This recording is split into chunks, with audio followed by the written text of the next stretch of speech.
It's the morning of August 9th, 2010. We are at the Eagleton Institute at Rutgers for the Rutgers program on the governor, the Thomas H. Kane Archive. I'm Michael Aron of NJN News. This morning we're going to talk to Feather O'Connor Houston.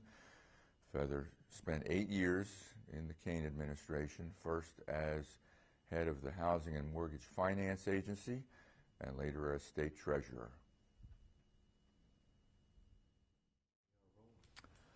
Feather, where were you born and raised?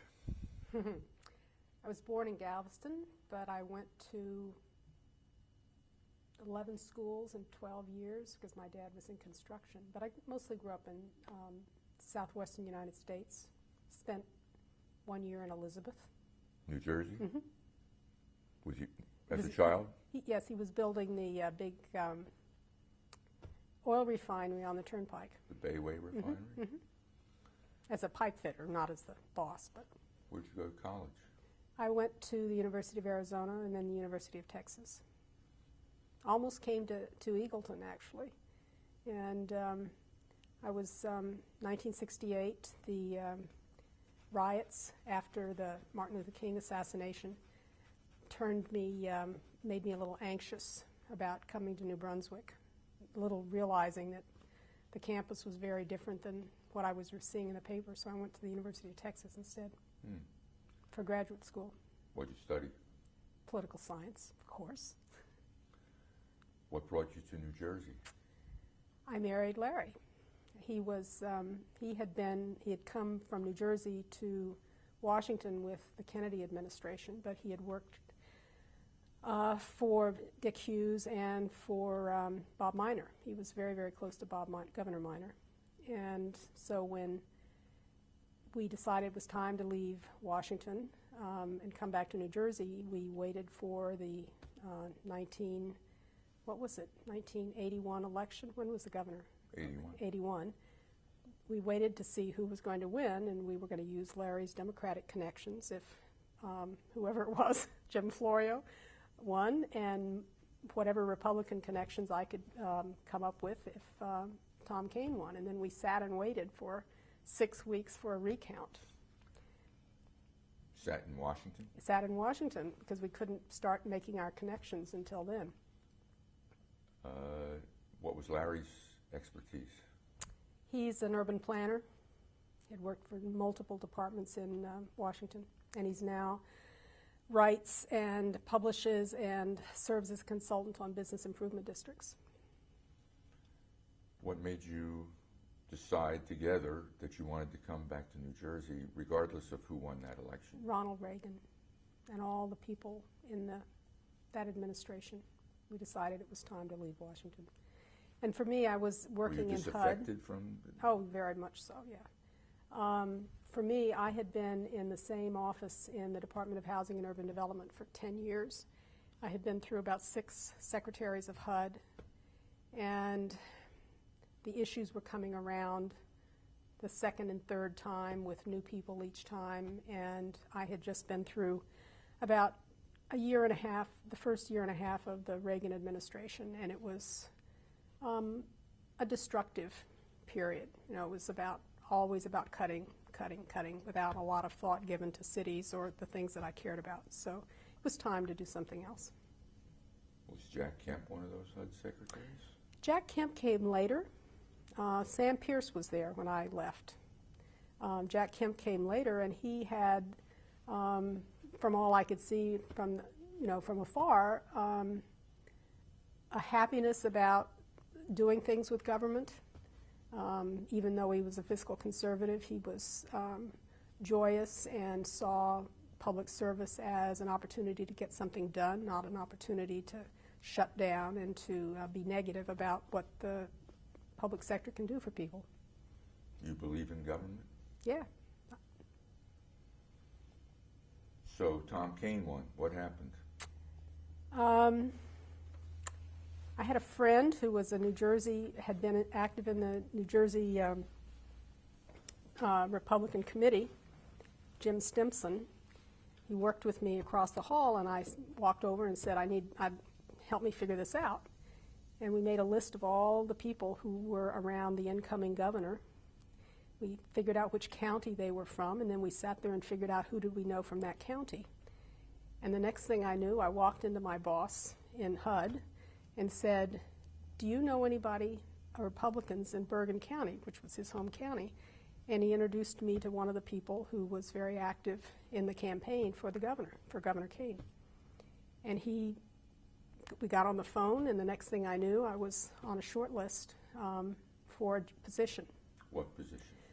It was then the Multifamily Housing Finance Agency, and it was, by then it was March, April of that year. The governor was already in office, 82.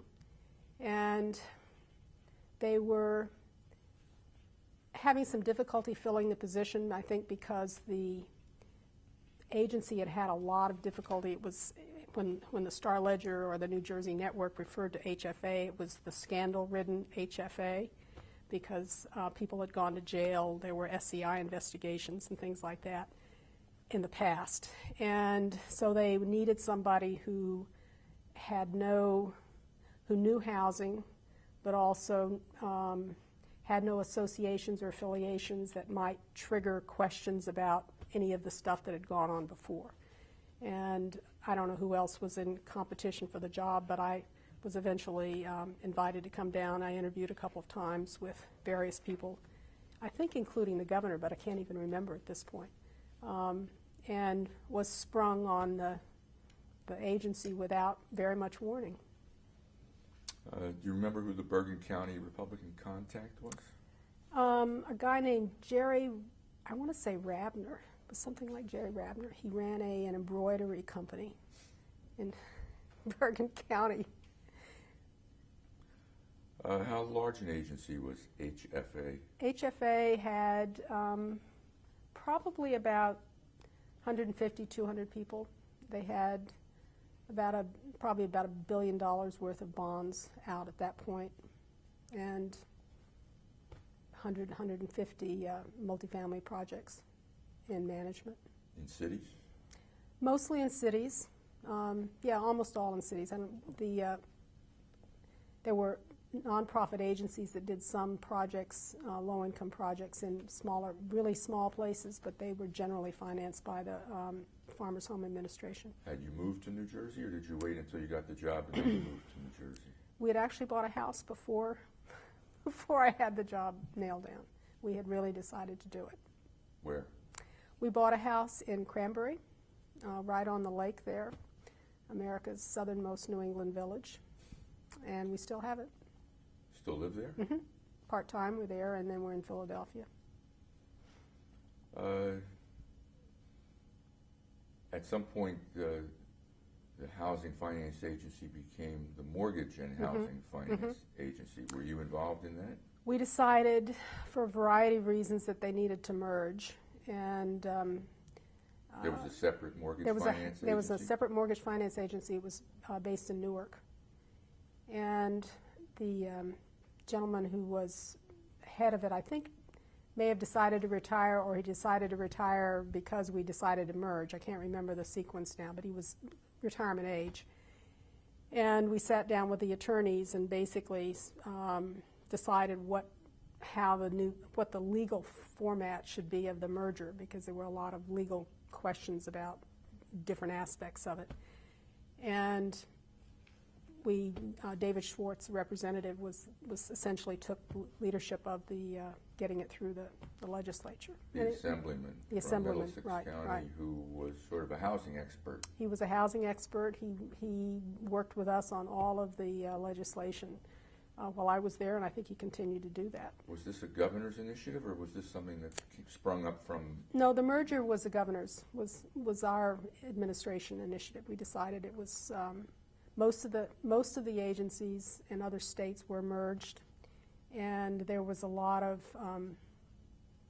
thought that there could be a lot of programmatic synergy if we put them together. I think it was more, in our case, just pulling the expertise into one place was the objective, and I think it worked very well, because now the agency I think the state has a strong housing voice over at HMFA. There's a lot of expertise that crosses over between rental and home ownership, and along with urban concerns that are all blended in a really positive way. Did you create much housing when you were there? Oh yes, we ran a number of single-family programs that were very, very popular because we generally were running, our tax-exempt bond rate allowed us to offer mortgages that were 3 or 3.5% below the prevailing rate. So whatever our bond limit was, we put out in single-family. And then we did a lot of multifamily. It was a funny period because the federal programs were closing down, but there was still money to be had if you had a good track record of producing housing. One time I got a phone call from a friend of mine at FHA in Washington, and he said, "Feather, do you have a project in your pipeline called Park Place?" And I said, "Yeah." I said, "But we don't have any money. We couldn't fund it. It's a good project, but we didn't have any money." He said, "Thank God." He said, "The president just promised Millicent Fenwick she was going to fund that project." It wasn't even in her district, so I don't even know why that happened. But it was a project that we ended up funding. So. Did you run into Mount Laurel issues? Were you implementing the Mount Laurel vision? Were you fighting the Mount Laurel vision? Mount Laurel mandated that affordable housing units get built around the state. How did what you were doing play into that mandate? Well, the second or third, I think it was the second Mount Laurel decision happened when I was at the HMFA. And we, with David Schwartz and with the Governor's Council, essentially wrote the administrative legislative response to Mount Laurel, which is to say the funding for housing, multifamily housing, rental housing, that arose, I've now forgotten the name of the act, but we basically designed the response, the administrative response to Mount Laurel. The Fair Housing Act that set up the Council on Affordable Housing? We didn't write the COA side. We wrote the housing production side. But it was, yes, it was the COA, and then it was the Housing Production Trust Fund or whatever subsidy mechanism we put into the law. We created that. I can remember writing it over a weekend in the offices. And then it was cobbled with the COA. Did you have much interaction with the governor in those days? Not too much. Not too much. We'd go in from time to talk through issues. I remember when I read in the paper that he thought Mount Laurel was a communist plot, and I went like, like this. But then on reflection, I realized what he was really saying was that the courts shouldn't mandate a cookie-cutter approach to affordable housing, and it was a much more nuanced I think he thought said process. It was communistic. I don't think the word plot was whatever in the quote. It was. It was an interesting time because we were essentially, our view was that we believed that affordable housing could be something positive in every community. We believed that it had to be well designed, well managed, well run so that it was a credit to the community, that it could serve policemen and teachers and firemen and people who lived in a community. And I remember one time talking to Senator, she was from North Jersey, I want to say Leanna Brown, does that sound right? That's right. And she became, I wouldn't say an advocate, but a person who understood the importance of having affordable housing everywhere. And she told me that her epiphany came when she was visiting a nursing home where her mother was. And she asked the nurse where she had driven from, where she lived, and it was miles away. And she said, "Well, that must be very hard for you to drive an hour and a half." And she said, "Yeah, but I can't afford any housing here." And she began to understand why it's helpful to have a mix of housing and a place for people who work in your community to be able to live there. So our view of Mount Laurel was not at this sort of ideological level, but at the level of we can show people that if the zoning permits it, we can produce housing that's a credit to the community and serve people. You think political leaders decide policy questions based on personal experience, like the Leanna Brown anecdote you just told, a lot more than people imagine? I think people can change or can have new insights into those things through experiences like that. I think a lot of political movements gradually change as the people who've had experience become involved. I mean, the civil rights movement, the gay rights movement, all these things change, attitudes change as people begin to see the perspective of other people and experience it. But I don't know, especially in this time, that trumps partisan concerns, ideology, in quite the way that you would hope it would. Yeah, you talked about being disaffected from Ronald Reagan, and now you've talked about pretty much embracing the concept of Mount Laurel. Are you a liberal Republican? I think I'm a progressive. I think I'm progressive. I'm socially liberal. I'm, as I think my time in Treasury demonstrated, I was pretty fiscally conservative, and I continue to be so. I'm not a person who thinks that a lot of public programs work well. So. And yet you believe in government, you said 20 minutes ago. Well, do you believe in government? It's an ordering process. It can be for good or ill, right? True. But I think the fundamental reason that I think my concern as a public servant or as a person who's worked in government is that it very often doesn't work well, and that there is an immense amount of waste that occurs not because of fraud, but because there's too much fragmentation, there's not enough alignment of purpose, there are constituencies that prevent people from making the programs work better, and that's very frustrating to me. So I'm certainly not a blind liberal, and I wouldn't put myself in that category. You said that you didn't have a whole lot of contact with Governor Kane personally during those early years. Who did you interface with in the governor's office? Oh dear, Lou Thurston, Greg Stevens. The chiefs of staff. The chiefs of staff. Yeah, I've never been, and I think it's the case as well now, or when I worked for Tom Ridge as well. I never put a lot of priority on face-to-face time with the governor. I mean, my view was, in all of the positions I've had where I've worked for governors, in the case of HMFA, I was not a direct report. I was reporting to a board that had the Attorney General, the Treasurer, and the Commissioner of Community Affairs. So they were essentially my bosses. But I've always felt that you manage up both to the governor, but also to the policy staff, the chief of staff, the ledge people, the political, the policy people.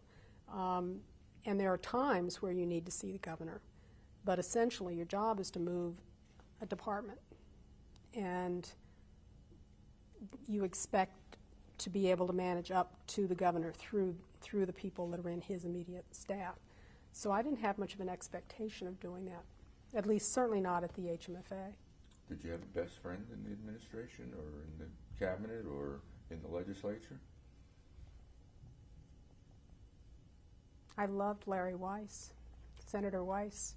Budget chairman from Yes. Middlesex County. Yes. But again, that was much later on. I mean, I'm trying to separate out the HMFA period from the treasurer period, because by the time I got to treasurer, there was Mike Cole, there was Carrie Edwards at a different point. There was Debbie Poritz.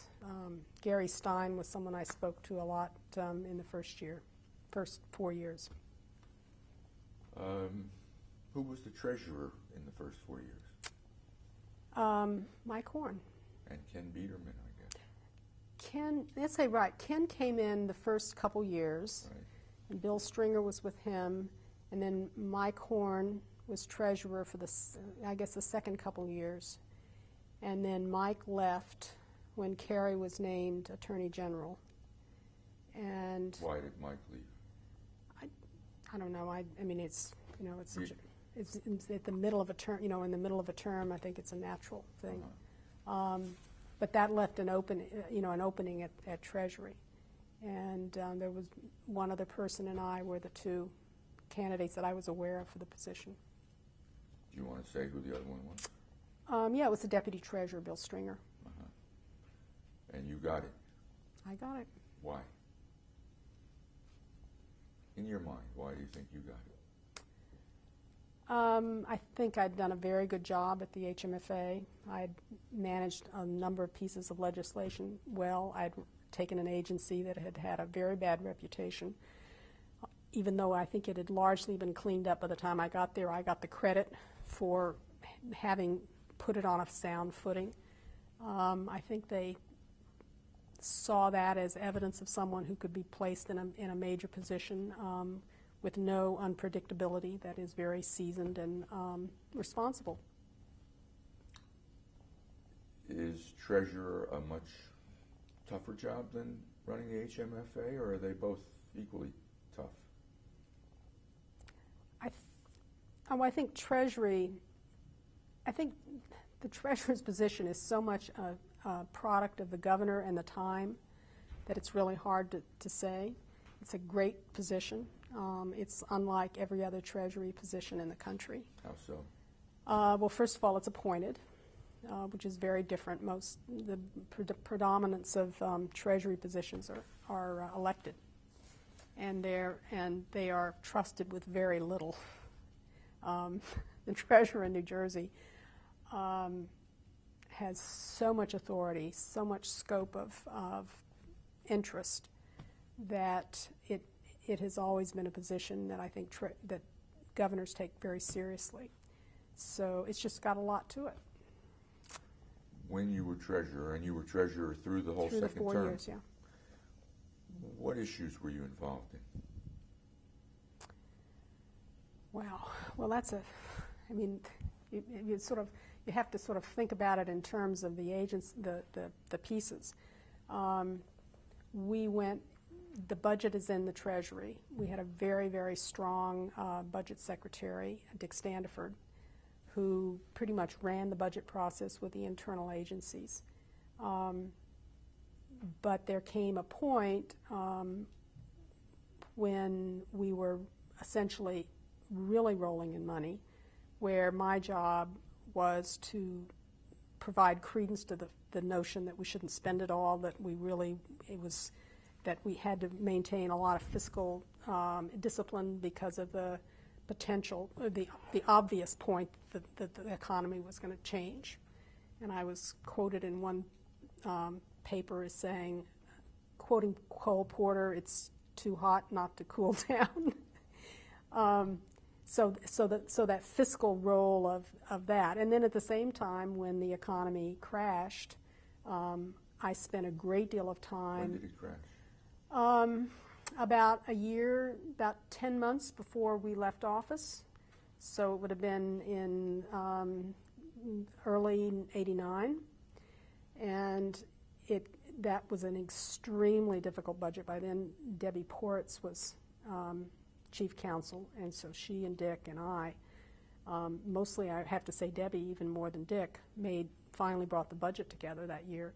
It went to July 2nd, and we spent a great deal of time figuring out. 2 days past the constitutional deadline. Right. And because of the way we do a lot of our long-term financing in New Jersey, we were in technical default on billions of dollars worth of appropriation-dependent debt. But leading up to that point, but it was a holiday weekend, which is what saved us. But leading up to that, we were lapsing money like crazy just to keep the budget in the state solvent. And I spent half an hour on the phone every Friday afternoon with Hy Grossman, who was the head of S&P, the managing director of S&P, who watched New Jersey like a hawk, convincing him, reporting to him, and essentially keeping the AAA alive during that period. So you had the budget stuff. The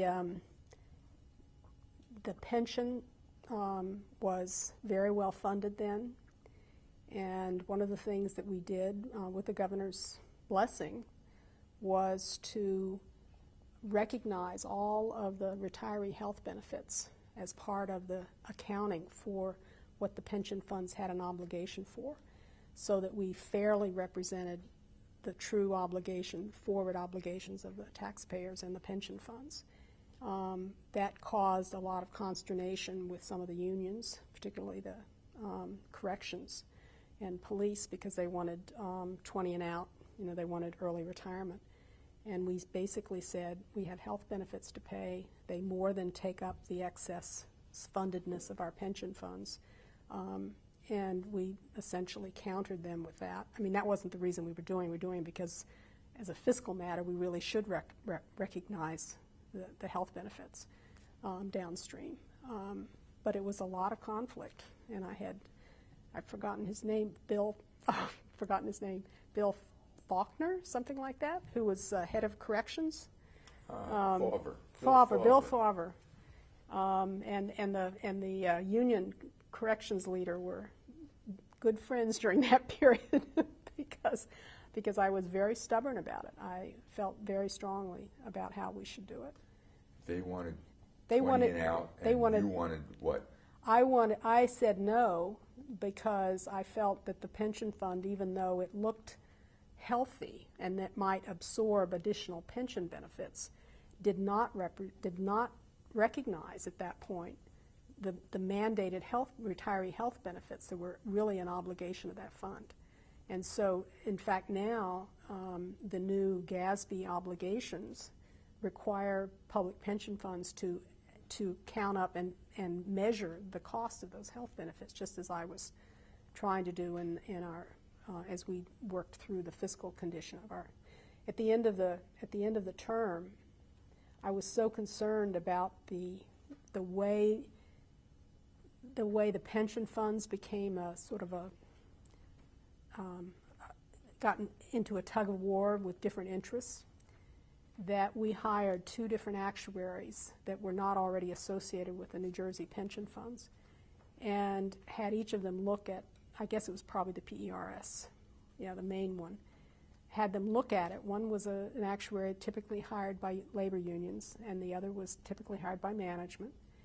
And we spent a day, we invited the Florio team in, Sam Crane and whoever else I can remember was part of the transition. And we spent a day with the dueling actuaries because I wanted them coming in to understand what had taken me several years to learn, which was it all depends on how you play the numbers, what message you get. And that put them in a position of being able to make really good, Rick Wright was there, make good choices, knowledgeable choices about what they wanted to do with the pension funds and with the pension assumptions. Pension fund must have looked awfully healthy back then compared to how it looks 21 years later. Yes, it was probably one of the best funded in the country. All right, budget, pensions, what else? Let's see. Well, we did health benefits. We had then a very bad situation where people who were part of the state health benefits system had to deal with 2 different companies. They had to file their stuff there, and then they had to file their stuff there. Doug Forrester, who was our director of health pensions and health benefits, put all that together into one. We got it through the legislature, did that.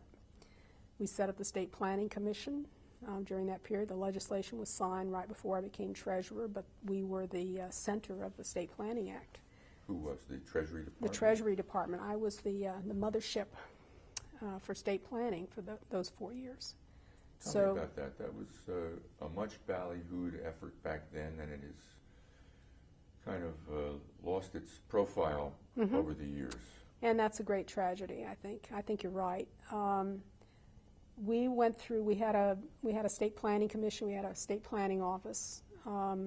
We went through a trend analysis. The staff did with all of the state planning commission people, which was half ex officio members and then half citizens. We were up here, I remember now, over in Piscataway, where we saw the trend analysis for the state of New Jersey based on where things were going. And it didn't make any assumptions for recessions and slowdowns and that. It just looked at the trends as they were currently playing out. And I can remember the map they showed us that showed that New Jersey, if the trends of urbanization continued and the way we were developing, that we would basically look like Los Angeles in about 25 years. That the state was so small that if you just kept going, with the only green spot in New Jersey that didn't have a house on it would be in the Pinelands, which was federally protected. And so the commission said, well, we need to grow around places and we need to revitalize cities for population growth. And we then went through, right at the end of the term, issued the first interim plan, which basically didn't say everybody had to go back into cities, but it said you need to grow compactly around places that already existed. And was that controversial? It wasn't it wasn't controversial at that point because I don't think anybody took it all that seriously. And then I think what happened over time was that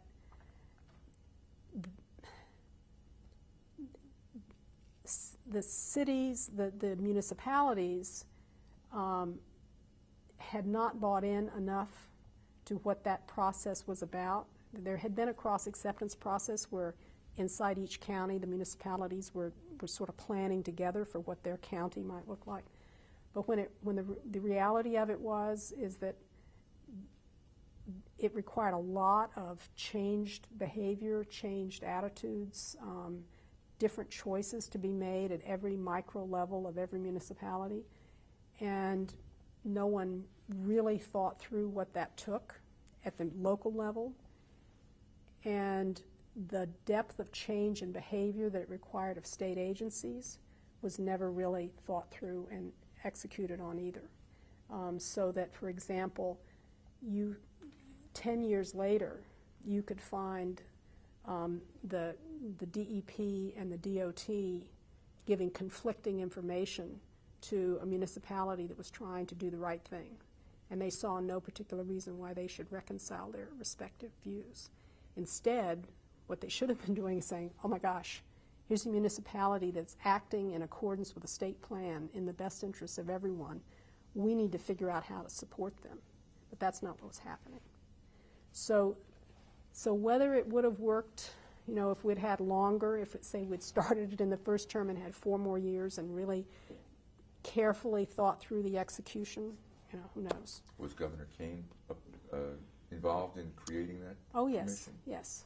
It was part of, I can remember listening to his signing ceremony in would have been 1985, 86, right in then. Any other issue come to mind? Well, we did, we took the General Services Administration and did anchor tenant leasing all over Trenton and Newark. We did major, what does that mean? all the major new buildings in Trenton, and then as of that, 1990, 91, were all buildings that we either built through the State Building Authority in some cases, or we built by giving a lease for a portion of a building to a private developer who we populated half the building with private tenants, half with state office building, and they would build a new building for the city of Trenton. Or in the case of Newark, 707 Broad was redone that way. Part of the Gilbert, there were 3 different buildings, office buildings in Newark, that were done that way. Of course, we did New Jersey Networks, new building. All of that was done during my term. I can also remember the governor at his second inaugural, no, it was the State of the State about 2 years in.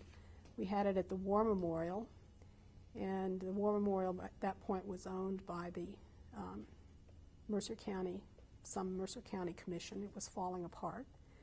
And Al Felsenberg, who was in the Secretary of State's office, had come in just like, worried, just despairing of the condition of the building. And I sent a note to the governor just on the side and said, Treasury knows how to fix buildings, because we did indeed know how to fix buildings. And didn't say any more than that. The governor came in for a State of the State, marched down the center of the War Memorial aisle, opened his book like he does for his speech, and he looked up and he said, this is a lovely old building, but it's in terrible shape. He said, I think that state government should take this building and restore it to its glory. And I'm going, I sort of remember that. And I'm going, oh my gosh. So we took it over, and we did a first round of renewal, and then we set in motion the major restoration. Would have been in his second inaugural address. May have been. Because State of the State speeches were given in the Assembly Chamber. You're right, okay. Inaugural speeches were given in the War Memorial. And the reason, yes, I was sitting on the stage. But I was just at that point a nominee. No, I'm not sure you're right. Okay. But because I was on the stage and I was a nominee, but I couldn't have sent him a note about that at that point. So the sequencing is, but it was fun. What else was How it? about any bond issues? Well, we did a lot of very interesting bond issues. We also had signature. We advised the authorities unit over the Turnpike, the Meadowlands, and the Garden State Parkway, and so I got very deeply involved in some of the work that the Garden State Parkway, for one, got itself in a lot of financial trouble by issuing a lot of construction loan debt that it couldn't take out without a barrier toll. So they basically backed the government into a barrier toll that the governor didn't want.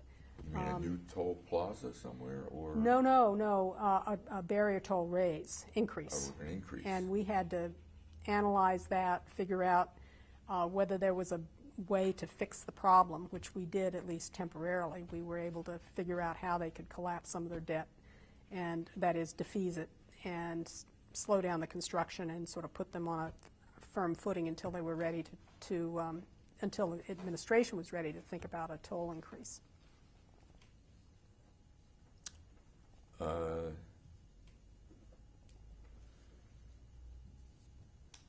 The toll, do you recall what it went? It went up to 35 cents. Yeah, I think it went from a quarter to 35 cents, something like that. My memory tells me that the proposal was to take it up to 50 cents, and there Could was have an been outcry. Something like that. Yes. Isn't there always, though? And then there was the 8 lanes versus the 6 lanes, and there was a lot of controversy around it. Both of the toll roads, the Sports Authority, the toll, and the 2 toll roads were interesting places because they were, and I suspect that this is the case with every administration. They are, they tend to have as chairman people who are very close to the governor, and because they're close, they feel they can just, do what they think is best, and it was always a balancing act between the sort of the fiscal types who are looking at this thing strictly from the basis of, well, what makes sense for a toll road, what makes sense in this way or that way, and then balancing that with the interests that the governor and his appointees might have on the subject. And it was different than in the other appointed authorities, because in those cases the treasurer was sort of the top dog, as opposed to the ones where the top dog, the chairman called the governor Tommy. I called him governor. Do you remember who the 3 chairmen No, I don't remember now. Well, Bo Bo Sullivan Sullivan was chairman of the Turnpike, Authority. and John Hanson was head of the Meadowlands, and there was a woman who was chairman of the Garden State Parkway, but I can't remember her name. Judith Stanley Coleman, who just passed away Oh, did last she? week. Oh. Yes. Sorry to hear that. Yeah. Yeah, the New Jersey Highway Authority ran the parkway. Right. Until under McGreevey, the Highway Authority and the Turnpike Authority were merged. Oh, really? Yes. Oh, my gosh. Yeah. It's still a good friend of the governor running it, though, right? Or chairing it. Yeah, I can't think who it is right now, but I'm That was sure it is. It was one of the funny things that I learned as treasurer very early on, and I've told this story many times. People would come to me, and people I didn't know, and they would get up close and say, I saw Tommy golfing, or whatever it was. I saw Tommy over the weekend, and this is what he wants you to do. And I was pretty inexperienced politically. I didn't know what to do with that. What did you do with that? I very quickly figured out the right answer, which was, thank you for the heads up. As soon as he speaks to me, I'll be right on it. That's a good answer. And he never, ever, ever spoke to me. So it was and I think that went to a curious mannerism that the governor has, which is that he looks at you, he smiles, and he nods, but he doesn't say yes. But you think you hear a yes that's not really there. And so I don't think he said he wanted me to do those things. I mean, not, I'll never know, of course, but I think it was, I watched that. One of the other things that we did, and I had a good conversation with the governor about this, a couple things. When I came in, Gordon McGinnis had just left New Jersey Network. I discovered I was on the board as new treasurer. I probably shouldn't tell you the story, but it's pretty funny. Please do that. Somebody, and I don't know who, had issued an ad to replace the general manager. No broadcasting experience necessary. We had 400 resumes, and there was a selection committee made up of me and a couple of other people. And I have this thing I do when I'm recruiting. I sort of hold my hand, I sort of skim through them, and I hold my hands over it like this, and I say, is a candidate in here? And you can generally intuitively sense whether the right person's in the pile. You may not know who it is, but you can sense whether you've got some depth of talent there. I don't think there was anybody in that pile. And so they were very anxious to hire somebody.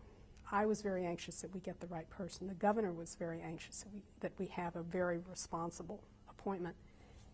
And we ended up interviewing, for example, a guy at CBS News Sports who basically couldn't tell us the difference between public television and commercial television, except one of them didn't have commercials. And then there was a couple other people like that. And we were getting to the point where I was setting up conference calls of the selection committee and then suddenly being called away so that I didn't have to, I could deflect the thing. And I finally found somebody in Newark whom I respected I said, can you think of somebody, that because of all the turmoil around this might not have applied but might be good? And it was the woman who I called was Kathy Ray, whom I can't now remember. Was she with Regional Plan Association or something like that? And she said, Bob Ottenhoff might. So I did a cold call to Bob Ottenhoff. He was running WBGO. He was running radio. BGO, right. And I said, I know what you've heard about this. I know that everyone thinks it's political, but I can guarantee you that's not where the governor is. Would you consider talking to us about this? And he said, there was a pause. He says, I know the governor. He says, yeah. He said, okay. So he came in, And I checked with the governor first. He says, "Oh yeah, that'd be great. It'd be great." And brought Bob in. Bob said, "I don't want the general manager to ever be an issue again. The general manager's here to make, lift the staff of New Jersey Network, not to be an issue." And everyone was blown away. And I went back, told the governor everything had worked out, and he says, New Jersey Network is in pretty good shape. He said, "Bob's going to be a great success." So, and it worked out very, very well. It did. He was a professional. Yeah. Who went on to a bigger career in Right. public broadcasting. Right. I'm handed a list of other possible areas in which you did bond issues: open space, infrastructure, higher ed, performing arts center. Any of those ring a bell? Oh, gosh.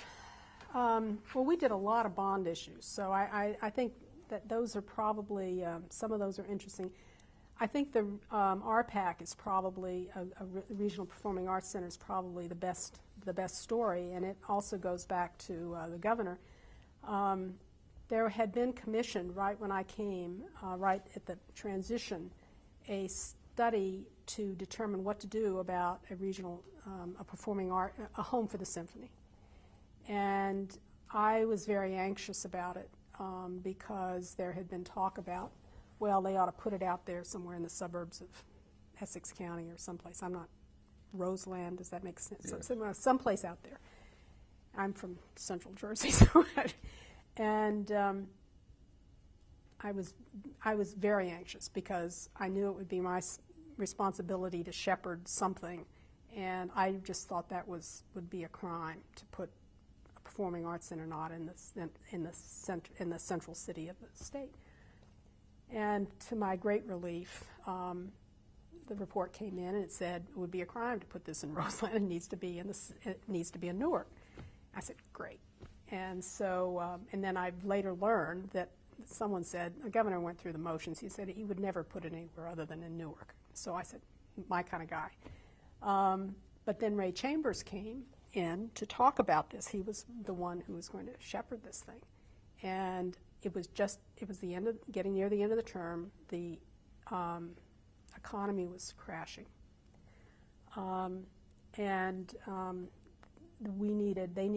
They needed $26 million to assemble the land, essentially start this thing, because if they couldn't assemble that land, they couldn't, no one would give money to a project that didn't have site control. And so we ended up figuring out a way for the EDA to sell debt and to acquire the land for the Regional Performing Arts Center by issuing appropriation-dependent debt, which is something that New Jersey is not unique, but is unusual in the flexibility that we have to do that. So we ended up doing that debt issue, raising the $26 million, and then essentially getting the RPAC off the ground. And it was at a very poor, very bad period. So I'm not sure. I don't think they could have made it happen had they not had that one foot on the ground to start it. The Kane administration, by and large, benefited from a booming economy in the '80s. Is that correct? Well, it was an arc.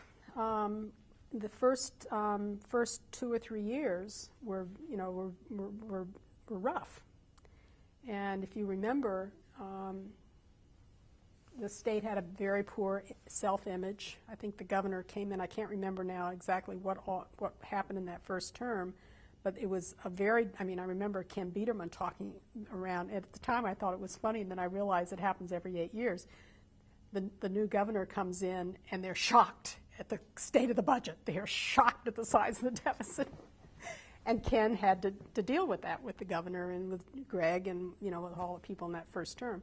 And then it arced up. The economy arced up, and I think there had been some kind of a tax increase. I can't remember in the first term. So by the time I got there was lots of money. by the time we left, we were in the tank again. So it was a complete narrative. I think we were pretty conservative about the debt and pretty conservative about the trust fund, transportation trust fund, precisely because if you build your expenditure rate on a cyclicality of revenue, you are in a very bad position later on. At the end, I can remember that Christmas before the end, the year before the end of the term, I would go into the governor with the economic projections, and he'd say, Feather, he said, I don't know why you're so worried. He said, I drive by, he said, the shopping centers are full. And I'd say, yeah, Governor, but are they bringing bags out of the stores? And he said, yeah, he says they are bringing bags out of the store. I said, but they're soft bags, they're closed, they're tax exempt. There's no sales tax on them. I said, they're not buying, durables, they're not buying radios, whatever, all the stuff, electronic stuff. And sure enough, that was the case. I mean, we had a major fall in the sales tax. But at other times, he could predict the corporate estimated taxes better than the economists because he had lots of friends. And he knew long before these guys filed how things were. And so he would, and there was another time where we went in and said, Governor, let's raise the rate at which people, the threshold for paying income taxes at all. We can relieve all these people of paying income taxes. And he said, don't be silly. He said, almost all of those filers are college kids. What are you doing? And sure enough, he was right. So he had a really remarkably intuitive feel for a lot of the internal elements of what the economic dynamic really was. Was he a good politician? Oh, I think so.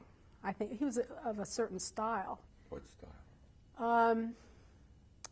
Well, this is a funny story. Ray Bateman was in my office one day. He was a former state senator. Ray and I were talking about the governor because I had a more simplistic view of a lot of issues, and I wanted the governor, out there sort of crashing through and taking stands and all that sort of stuff.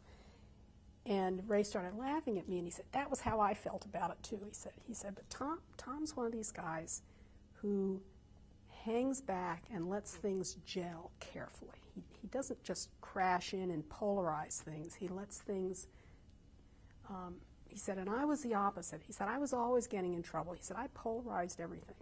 He said, and Governor, he says, you'll grow to appreciate that in him. And I later talk about it as someone, and I use the term gel, as when you're making jelly. Mm-hmm. You're stirring with a wooden spoon, and ever so often you lift it up and you see whether it's turned to jelly yet. And he had this, and I assume still has this capacity for stirring the pot gently, keeping the heat on, but letting people find the coalition, letting people find the coalescence of interests that allows something to happen. And it was for someone who generally had one particular issue, I think that can be it can be frustrating to watch because it's much more subtle. But it was remarkably effective. Interesting metaphor. Female, I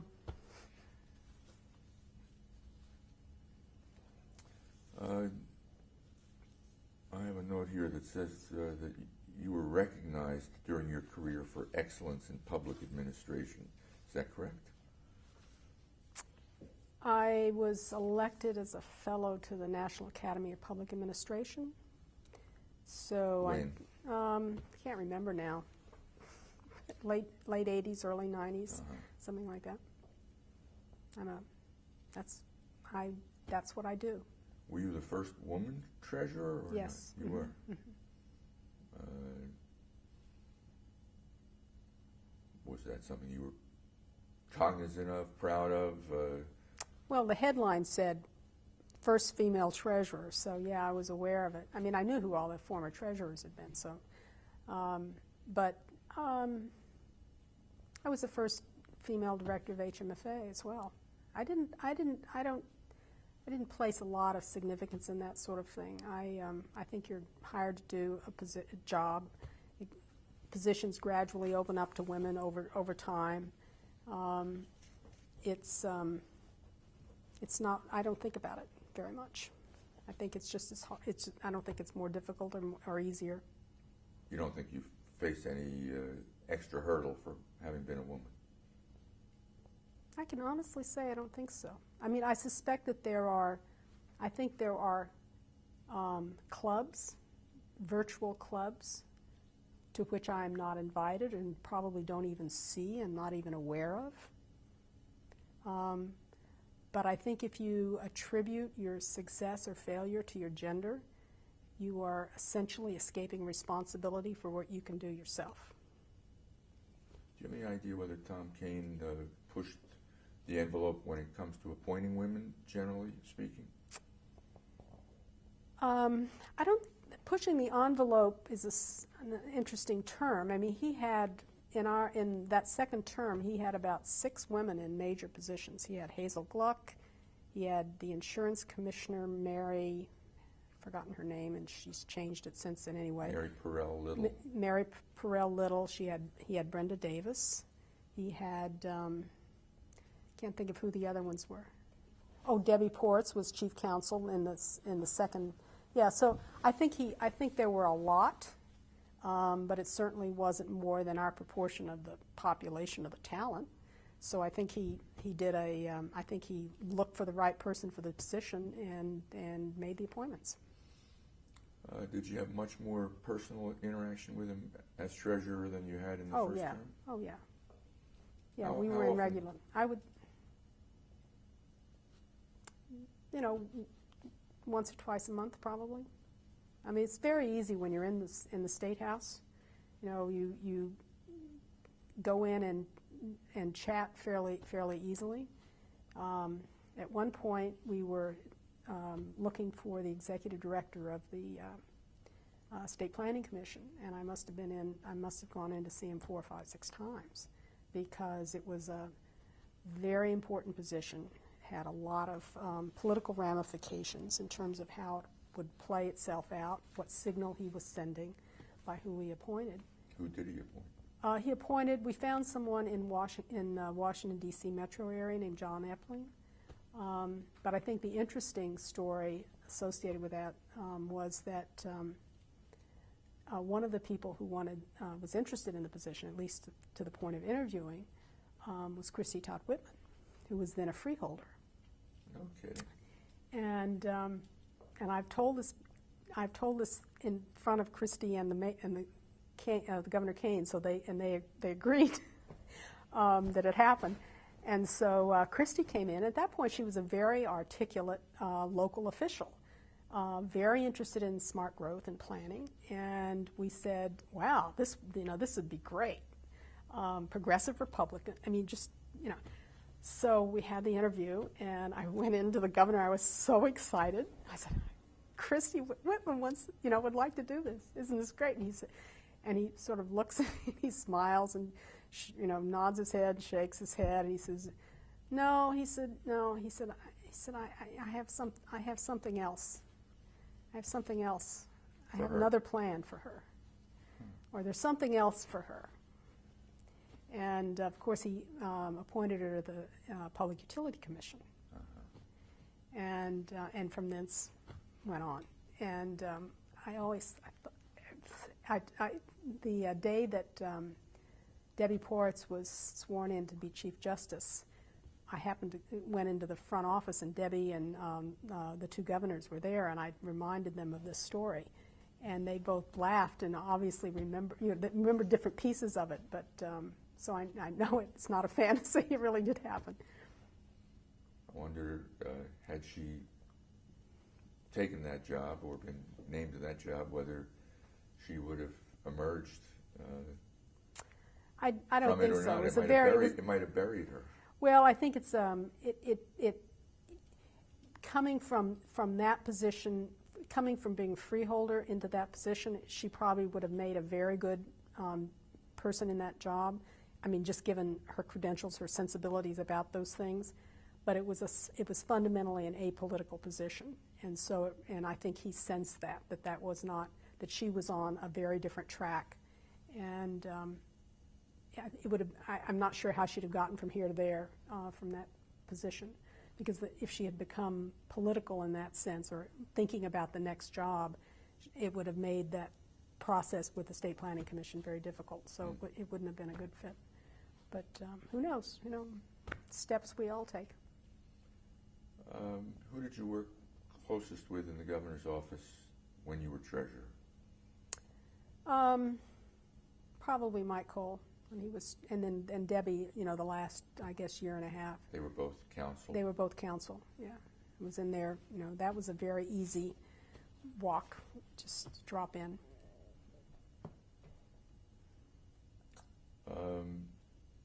You were around when Tom Kean ran for re-election in 1985. What's your recollection of that campaign?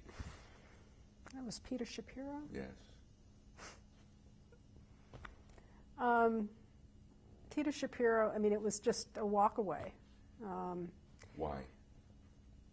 Because the state was in good shape. The governor had completely changed the self-image, the way that the state felt about itself.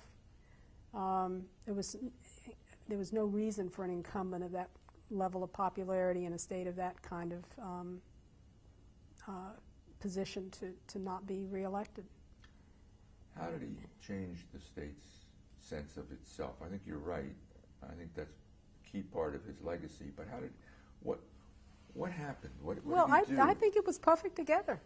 I think something as simple as that, I think had I mean, first of all, you went from a state that was, I mean, Brendan Byrne, who is also a friend and someone had known for even before I came back to New Jersey, because my husband had worked with him in prior administrations. Brendan Byrne had taken the state through this terrible fiscal crisis with the schools, with the income tax, with all that, been reelected, but nonetheless left the state at a point where it had not transitioned out of a manufacturing economy, of an industrial economy into a service economy. It was probably happening by then, but certainly the self-image of the state had not made that transition. But when Governor Kean came in, it was making the transition, but didn't have a face for it yet. And that ad, which bragged about the positive in a very elegant way, really did make a difference. Now it was happening anyway, because the economy was changing, the kind of people who were working here was changing. The educational levels were changing. There was a lot happening, but it captured it in a great way. And I think one of the funniest sort of, I wouldn't call it tipping points, but evidence of that was during the controversy over Bob Willins's reappointment, Chief Justice, which as you, I'm sure, will recall, officially turned on a lot of, particularly the Mount Laurel decision, and a lot of anger about the way he had taken the court. But the thing that really blew up in his face was his residence in New York. Now, if you think about 20 years before that, everyone would have understood why he was living in Manhattan. They'd have said, well, of course he has to have I think the fact that people took umbrage at that said a lot about self-state pride, and saying that there is really no excuse to live in Manhattan if you live in New Jersey. This is a nice place. Senator Peter Garibaldi of the part of the state you come from led that fight. And Walentz was forced to talk about his wife's cancer and her cancer treatment and her need to be near her doctors in New York. Right. When in fact he probably just liked Manhattan, as we all do. But I think it was the whole thing was, I think that was just evidence of how the place had changed. Towards the end of the Kane years, there was talk about Governor Kane going to Washington, running for the Senate, being on a national ticket. How do you view all of that, and how did you view all of that? Well, I tell people, I'm sure you realize, but I spent 8 years working for Tom Ridge in Pennsylvania, in his cabinet. And what years were those? From 95 to 2002. And what I say to people is that I have worked for two hugely popular Republican governors named Tom, whose staff wanted them to be vice president and who went on to much more difficult jobs after being governor, pointing to the 9/11 Commission and Homeland Security for Tom Ridge. So yeah, I watched all of that. I saw it more as, in both cases, frankly, as the staff, the aspirational impulse of staff who've had a great run with a great public official and who have immense aspirations for them, but are not necessarily shared by the man, by the target of their aspirations. It's the governors are going to go on and do really great things wherever they go, whatever they make personal choices, and their lives are full of opportunities. I don't know that the staff necessarily, if they can propel the horse that they're on to even greater wonderful things, then that's a perfectly understandable thing. But I never sensed with either of the two men that I worked for that they necessarily wanted that. How would you compare the two men, Tom Ridge and Tom Kane? Well, they're both fabulous. I mean, the opportunity to work for these two guys has just been wonderful. I think Tom Kane is a little. We go back to the issue of the gelling. He's a much more subtle, more careful in the way he laid back and let issues gel and move than Tom Ridge. Governor Ridge could be much more clear about where he wanted to go. He fought with the legislature. I mean, there was a lot of similarities. The two budget directors were almost identical people, very workmanlike, careful, studious, Midwestern budget directors. But they were both. I will just tell you one story. I spent 16 years combined with these two men, working for these two guys. And I tell this story a lot too, in the face of the stuff that goes on nowadays or in recent years. 16 years, billions of dollars of control that I had over bonds, over in Pennsylvania, hospital reimbursements, nursing home reimbursements, just unimaginable, bond counsel, everything. Not once in 16 years did either of these governors nor anybody on their staffs ever ask me to do anything that was not absolutely in the public interest. And so I think they are more alike than any kind of thing I could compare them, contrast them. Because in both cases, I never had a moment of, there was never a moment of ambiguity about what my job was. What did you do between the Kane and Ridge administrations? I was chief financial officer for the transit agency in Philadelphia. SEPTA? Mm-hmm. And what have you done post-Ridge? I spent about a year working for a Medicaid HMO. I taught at Penn, and a year and a half after leaving Governor Ridge, I became the president of the William Penn Foundation in Philadelphia, and I've been there for 5 years. What does the William Penn Foundation do? It gives away money, about $65 million a year in grants to arts and culture, children, youth, and families, and environment and communities. And we're active in the 5 counties in southeastern Pennsylvania, but then in children, youth, and families, school reform, and environment and urban revitalization. We work in South Jersey as well. So how should the people of New Jersey remember Tom King?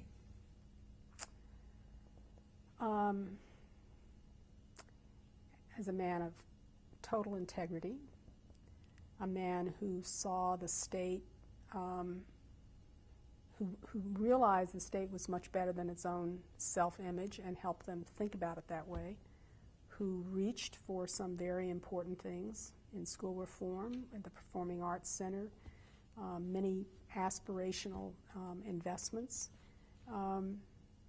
and most importantly, really understood how to work with people on both sides of the aisle, a very nonpartisan Republican, and that made all the difference in working in the administration. The fact that we were encouraged to treat all legislators the same, that is, not through a screen of which side they were on, that we were expected to be responsive, to work with whomever to get the governor's agenda done, was taken for granted.